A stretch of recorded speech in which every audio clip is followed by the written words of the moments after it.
E 2023 se encerra na Arena do Humaitá, Arena do Grêmio, e é apenas mais um capítulo da novela Renato Portaluppi e sua relação de amor e ódio com gremistas. Tem a ala do Renato Idolatria. O cara tá sempre certo, o cara é um deus, o cara jamais erra, e alguém tentar apontar uma falha é um pecado capital. Do outro lado, a Renatofobia. O cara é tudo de ruim, o cara só erra. Ou seja, para um lado, o que o Grêmio conquista é graças a Renato. Para o outro, se o Grêmio ganhar tudo, ganhou apesar de Renato. Eu na minha modesta e despreparada forma de analisar, eu prefiro olhar Renato como um ser humano, um reles mortal. Um homem que pode acertar e errar. Já critiquei muito Renato por falhas, algumas manias até crônicas, que fazem parte da personalidade dele e que sim, em alguns momentos prejudicaram o time. Também não posso fechar os olhos e negar o valor de Renato, a importância de Renato no Grêmio Futebol Porto-Alegrense. Porque quem vive o Grêmio sabe que o vestiário tricolor não é fácil. E Renato sabe como ninguém administrá-lo. Então, Renato, nessa briga de polos opostos, paga por ser Renato Portaluppi. Um homem que quem se acostumou a odiá-lo não consegue enxergar, por exemplo, que o grande nome do Grêmio em 2023 foi Luizito Soares. Mas que o uruguaio viveu uma crise de relacionamento dentro do vestiário que fatalmente faria com que ele saísse do time, fosse embora do clube, ou se ele simplesmente se apagasse, não fosse ninguém. Pois foi Renato que soube administrar essa questão tão delicada. E foi graças sim a Renato que o Grêmio chegou onde chegou e Soares escreveu uma história tão bonita na sua passagem no clube. Mas em compensação, não podemos esquecer, aí a banda do Renato Idolatria tem que aceitar que a teimosia com JP Galvão, com a teimosia em escalar Rafael Grande, com a demora de colocar o menino Natan Fernandes no time, com a insistência com o Natan Pescador, com o não buscar uma alternativa para a lateral esquerda que Reinaldo mostrou não ter condições de estar lá, por teimar com o Fábio, Renato em alguns momentos realmente prejudicou a equipe. Um time de futebol é um quebra-cabeças. Medalhões, teorias ou muito dinheiro gasto não formam um time vencedor. Em 100% dos casos, a teoria não bate com a prática. Ajustes e tentativas se tornam necessários. O resultado final, eterna incógnita. Montar um time de futebol é administrar questões humanas, diferenças entre jogadores, convivência, egos e problemas normais na vida de cada um. Jogador não é uma peça que se coloca na engrenagem e diz, vai e faça o que eu mando. É uma ideia que sai da planilha sendo posta em prática. Quando encontrado o ponto ideal, uma obra de arte. Do contrário, um desastre total. O jogador não chega ao clube com certificado de garantia e o fato de não dar retorno não significa que seja um mau jogador ou não tenha tido vontade. É uma consequência, é uma questão de liga. Quem está dentro sabe das dificuldades encontradas. Quem está fora, leia-se torcedor, vive exercendo a função de engenheiro de obras prontas. No esporte, há vencedores e perdedores. E o que os separam são circunstâncias. Não à toa a sabedoria popular imortalizou o conceito que futebol é momento. É nesse emaranhado de conceitos, paixões, sentimentos, formas de pensar, opiniões que encontramos Renato versus torcida gremista.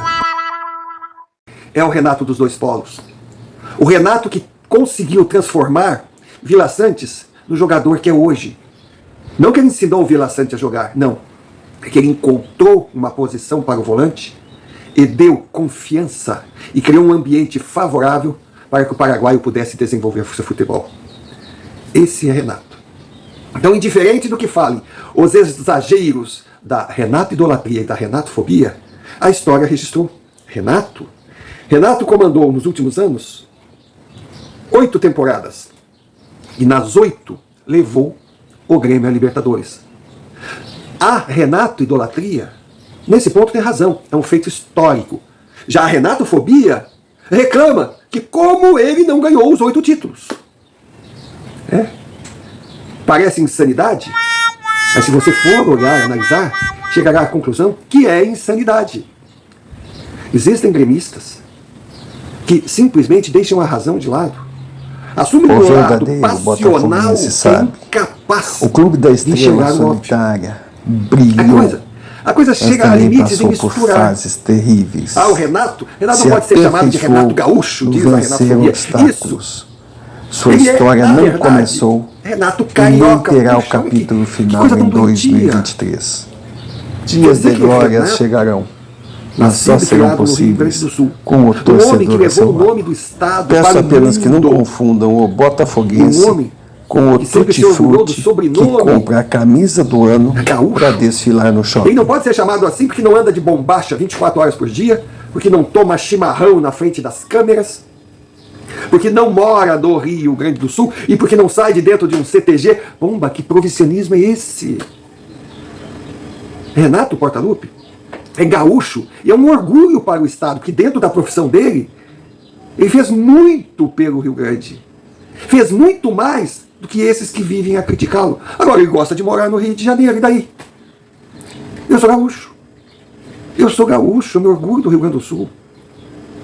Mas morei anos no Rio, morei anos em São Paulo.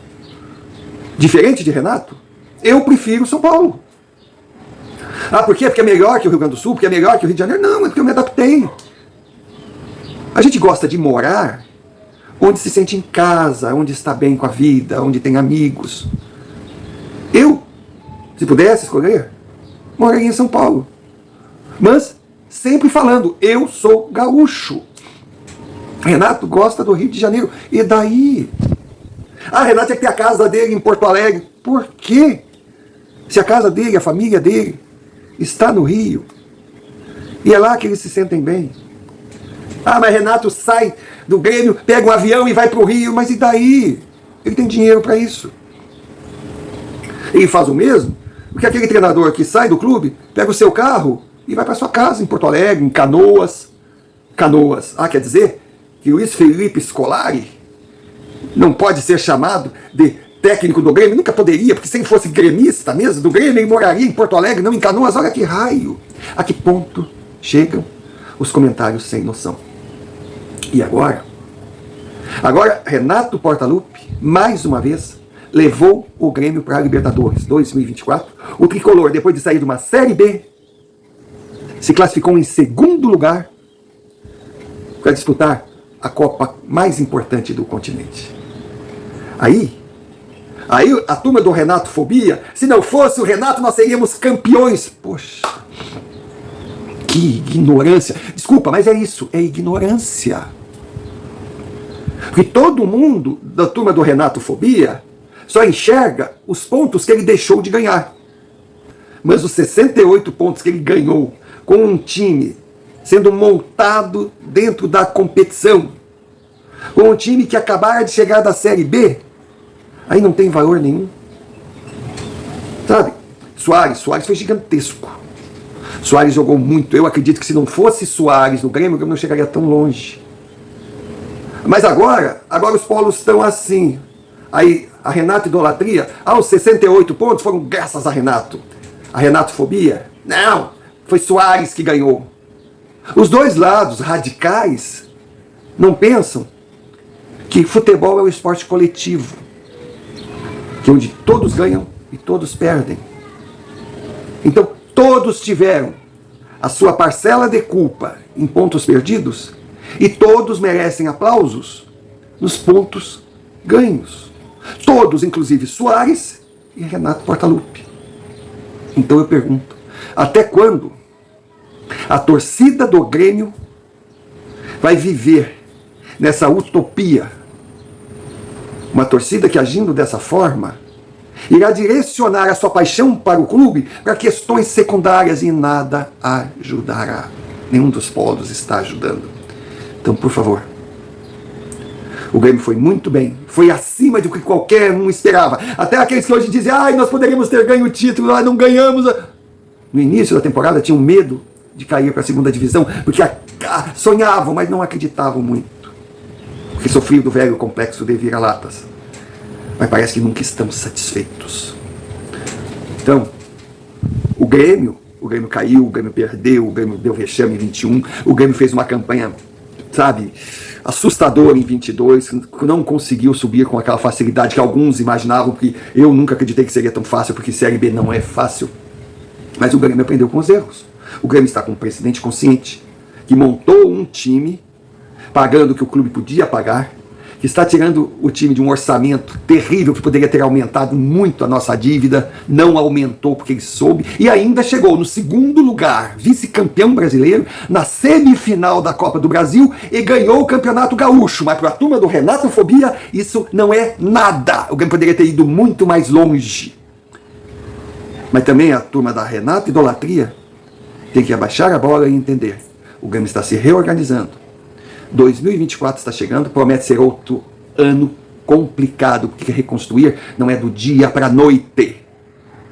Depende de trabalho, paciência, experiências, erros e acertos. Pois, por incrível que possa parecer, o Grêmio, instituição, é administrado e comandado por homens, mulheres, pessoas.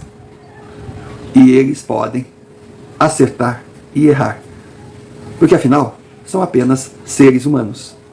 E entre eles está Renato Portaluppi. E Renato Portaluppi do jeito que Renato Portaluppi é, não do jeito que outros gostariam que Renato Portaluppi fosse.